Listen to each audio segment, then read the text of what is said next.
guys, this is from Mrs. Abby. In this video, I would like to share with you my collection of snake plants. If y'all can recall, I did a video on these snake plants right here where I bought them to place them in my kitchen, on my kitchen counters. And I wanted to come back and update you guys on how they are doing. My kitchen is windowless, but these snake plants right here that have been in my kitchen for over 6 months now, I think it's been over 6 months, are thriving and doing very well. I just wanted to come on here and show you them to let you know that plants can survive. At least some plants can survive in windowless areas. Most plants do best in areas where they get sunlight or some type of artificial light. But the snake plant is one of those plants that can thrive very well in low light areas and sometimes even areas that don't have lights at all. Now that's a mystery to a lot of people as to how can that be, because all plants need light. What I do in my kitchen, I usually keep the light right above my sink on several hours at night. So I think that is what's keeping the snake plants as healthy as they are right now. Another thing about snake plants that I wanted you all to know, of course, most of you guys that love plants already know this, but maybe some of you guys that are beginners didn't know that snake plants are hardy and they do not like the soil to be soggy, wet a long time. That is the key of keeping your snake plants beautiful and healthy and alive. If you are a beginner and you don't have a lot of light in your home, my suggestion to you would be to start with snake plants. Snake plants are known by a variety of names. Sansevierias or mother's-in-law tongue. So don't get them confused or get confused when you go into a store and you don't see one or the other name. There are a variety types of snake plants or Sansevierias or mother's-in-law tongue. Here I have two other varieties. Regular snake plant, and this one right here is the variegated snake plant. Let's take a look at the different types of leaves that distinguish one plant from another. This is a variegated one right here, and I hope you can see that it has a little yellowish tone around the edges. So this plant has a lot more yellow in it than this plant right here. And I hope that the plant is coming off clear on the camera, because that is the difference. And both of these are very pretty and they look fabulous in my kitchen. Right now I have them sitting on my dining table so I can show you the difference and give you a little information on the snake plant. Now I'm going to show you some of the soil that I use for this snake plant to keep them beautiful the way they are now. Let's take a look at this one here, the soil. You see that it is not completely dry, but I like for them to get somewhat dry before I water them. It's been 2 weeks since I've watered these plants, and the soil does not dry out fast because of its location. It's not sitting in direct sun, has no sunlight in my kitchen, so I usually go probably about 3 weeks before I water these snake plants, because you don't want the snake plants roots staying soggy, wet, or wet long at all. So I water these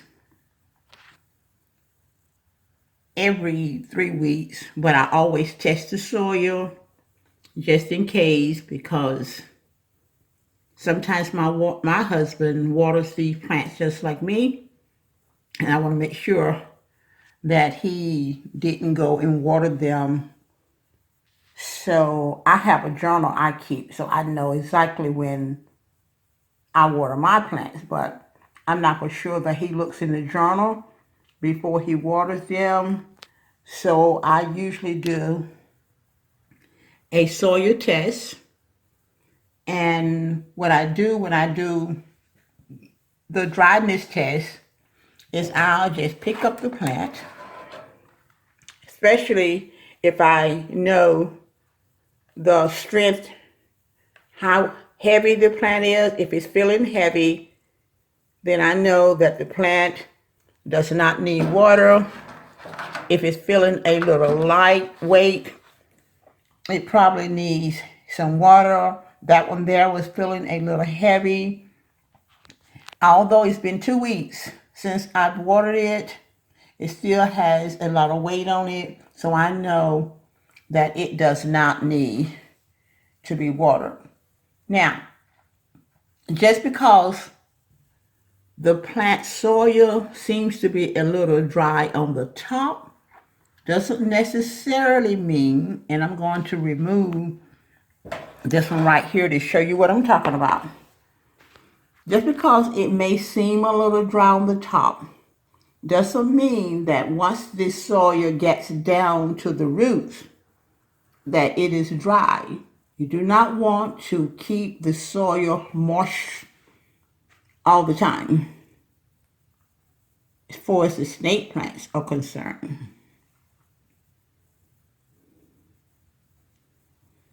They can grow very large, and in the last 6 months since I've had them, they have grown. They amazes me because of the windowless location I have them in. Now let me show you. If you'll give me a little time, I'm going to get a pot that contains dry soil. Right here. Look at that. That soil is dry. Very dry all the way through. You don't want your soil to get that dry. If you can pick it up and just do that, that's too dry. You don't want the snake plant sitting in that dry soil. So you want to make sure it never gets that dry. You want to make sure that none of your plants ever sit in soil that dry, because plants have to have water, but some require less watering frequencies than others. The snake plant is one of those types of plant. So basically, that is the care that I give to my snake plants, and I only water them, like I said, when the soil gets dry throughout the plant. Not just the top 1 or 2 inch. So when I do water them, and I can't give you an example of how I water them now because all of these, right now, the soil is not dry enough for me to water them. So I'm not going to damage them by watering them right now. But what I usually do, I usually take some water. I guess I'm going to use this right here, and I'm just going to water this right here, although there's not a plant in there, just to show you. So just hang in there, and I'm going to my sink to show you exactly how I water a snake plant. I'm at my sink right now, and only thing I usually do when I water them, hold on one moment, let me get my watering can. So what I usually do is I fill my water can up. Now, you can just use the water from the faucet. I'm just using the watering can right now so I can show you what I'm talking about when it comes to watering the snake plant. You want to make sure that all your snake plant has drainage holes. You want to make sure of that because you want them to have what I say a lot of drainage holes because you do not want water sitting at the bottom of your snake plants. So here I am about to water it. This dry soil here. Of course, you never want your snake plants to ever get this dry. The soil get this dry. But just so I'm pouring water slowly, and it is draining down to the sink. You want to continue to pour water. As you notice, because the soil is so dry, it's going to be a while before the top soil gets wet. And you want to make sure that the top soil gets wet so you will know when you take a look at it, you'll know that it's been watered. If you don't do it that way, and the top soil, the top part of the soil, like 1 inch, is dry, you'll probably make a mistake and go on and water this plant again. It's best to use a journal when you're watering your plants, especially if you have a lot of plants like I do. I have over 100 plants.